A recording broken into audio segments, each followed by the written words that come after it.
আসসালামু আলাইকুম প্রিয় সরকারি চাকরিজীবী ভাই ও বন্ধুরা। নবম পে স্কেল কার্যকর হচ্ছে নতুন পে স্কেল। আজকে আমরা আপনাদের জানাবো নবম পে স্কেলের সর্বশেষ খবরাখবর। তো ভিডিওটিতে লাইক করে চ্যানেলটিকে সাবস্ক্রাইব করে ফেলুন।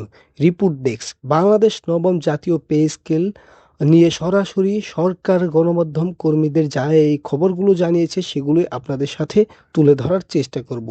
নবম পে স্কেল জাতীয় বেতন নিয়ে সরকারি কর্মচারীদের মধ্যে দীর্ঘদিন ধরেই চলছে অপেক্ষা ও আলোচনা। জাতীয় বেতন কমিশন সূত্রে জানা গেছে নবম পে স্কেল চূড়ান্ত সুপারিশ ডিসেম্বর 2025-এর মধ্যেই অন্তর্বর্তীকালীন সরকার জমা দেওয়ার লক্ষ্যে কাজ চলছে। তবে এই পে স্কেল বাস্তবায়নের চূড়ান্ত সিদ্ধান্ত নেবে পরবর্তী সরকার। দর্শক, আমরা যতটুকু জানতে পারি যে অন্তর্বর্তীকালীন সরকার এখন পর্যন্ত পে স্কেল বাড়ানোর কার্যক্রম চালিয়ে যাচ্ছে। তবে এই সিদ্ধান্ত নেবে পরবর্তী সরকার। নির্বাচনের পরেই আসলে আমরা সিদ্ধান্তটা জানতে পারবো। তো চলুন পরবর্তী স্টেপে চলে যাই। কমিশনের কাজ কোথায় দাঁড়িয়ে? আসলে এটা আমাদের জানা জরুরি যে বর্তমান কমিশনের কাজ কোথায় এসে দাঁড়িয়ে।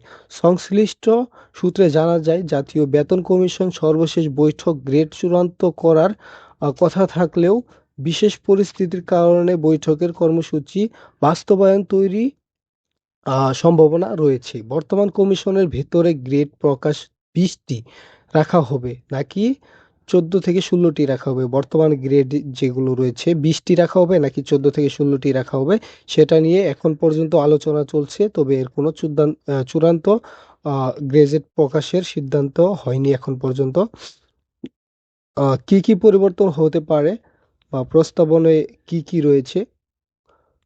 এখানে দেখা যাচ্ছে কমিশনের আলোচনায় উঠে আসা প্রস্তাবের গুলোর মধ্যে রয়েছে সর্বনিম্ন বেতন 25,000 থেকে 35,000 টাকা নির্ধারণ, সর্বোচ্চ বেতন 1.5 লাখ টাকা পর্যন্ত বাড়ানোর চিন্তা নির্বাচন কমিশনের, সর্বোচ্চ ও সর্বনিম্ন বেতন ব্যবধানে 8.1 এবং 10.1 বৃদ্ধি করা হচ্ছে, মানে বাড়ানোর চিন্তা ভাবনা করছে অন্তর্বর্তীকালীন সরকার। তারপরে রয়েছে গ্রেড 12 সংখ্যা থেকে 17 সংখ্যা সীমিত রাখা, টাইম স্কেল ও সিলেকশন গ্রেড পূর্ণবহাল, চিকিৎসা ও শিক্ষা ভাতা বৃদ্ধি, চিকিৎসা ও শিক্ষকদের জন্য বিশেষ ভাতা চালু। আহ, বাস্তবায়নে আসলে এটা কত খরচ হতে পারে সে সম্পর্কেও কিন্তু এখানে আলোচনা করা হয়েছে। অর্থ মন্ত্রণালয় সংশ্লিষ্ট সূত্রের অনুযায়ী জানা যায় যে পে স্কেল বাস্তবায়নে বছরে অতিরিক্ত প্রায় 700 বিলিয়ন টাকা ব্যয় হতে পারে। এই বছর অর্থাৎ 2025-26 অর্থবছরের বাজেটের সঙ্গে সমন্বয় করে পরিকল্পনা করছে বর্তমান চালু 2015 পে স্কেল অনুযায়ী গ্রেড 20 এর বেতন অবকাঠামো 8,250 টাকা থেকে 20,010 টাকা পর্যন্ত। দর্শক, কবে থেকে কার্যকর হতে পারে নতুন পে স্কেল? সরকারি ও কমিশন সূত্রে ইঙ্গিত অনুযায়ী পে স্কেল 2026 শুরু হতে, বিশেষ করে অন্তর্বর্তীকালীন সরকারের যেই রেখে যাওয়া আহ, সময় ধরাবাঁধা, তার অবিলম্বে শুরু হতে পারে। জানুয়ারি থেকে এপ্রিল মাসের মধ্যে কার্যকর হতে পারে। তো অর্থ উপদেষ্টা এই সূত্রটি কমিশনকে জানিয়েছে। কর্মচারীদের দাবি বেতন পরিস্থিতি, সরকারি কর্মচারী সংগঠনগুলো দাবি জানিয়েছে 31 ডিসেম্বর 2025-এর মধ্যে গেজেট প্রকাশ। তার মানে অন্তর্বর্তীকালীন সরকার থাকতেই এই গেজেটটা প্রকাশ করার জন্য সরকারি কর্মচারীরা জানিয়েছে। 1 জানুয়ারি থেকে 2026 সালের পে স্কেল কার্যকর। তার মানে 1 জানুয়ারি থেকে কার্যকর করার তারা অন্তর্বর্তীকালীন সরকারের কাছে অনুরোধ জানিয়েছে। প্রয়োজনে 3 ধাপে বাস্তবায়ন করার তারা কিন্তু একটা রোডম্যাপও দিয়ে দিয়েছে। তো আমরা সেগুলোই শুনবো।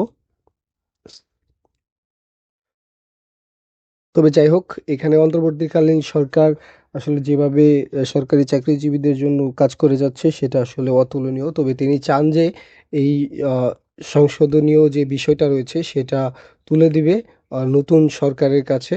তবে আমরা যদি সংক্ষেপে এটা আসলেও বুঝতে যাই তাহলে সবকিছু মিলিয়ে যা বলা যায়, নবম জাতীয় পে স্কেল নিয়ে আলোচনা সর্বশেষ পর্যায়ে পৌঁছলেও বাস্তবায়ন এখনো চূড়ান্ত সরকারি সিদ্ধান্তে অপেক্ষায় রয়েছে। তার মানে সরকারি সিদ্ধান্তে অপেক্ষায় রয়েছে। অন্তর্বর্তীকালীন সরকার এটা আসলেও করবে না। পে স্কেল যারা প্রত্যাশা করছেন তারা পরবর্তী সরকার পর্যন্ত অপেক্ষা করতে হবে। তার কোনো বিকল্প নয়। 2026 এর শুরুতে পে স্কেল কার্যকর হওয়ার সম্ভাবনা সবচেয়ে বেশি। তবে দেখা যাক এখন কি হয়।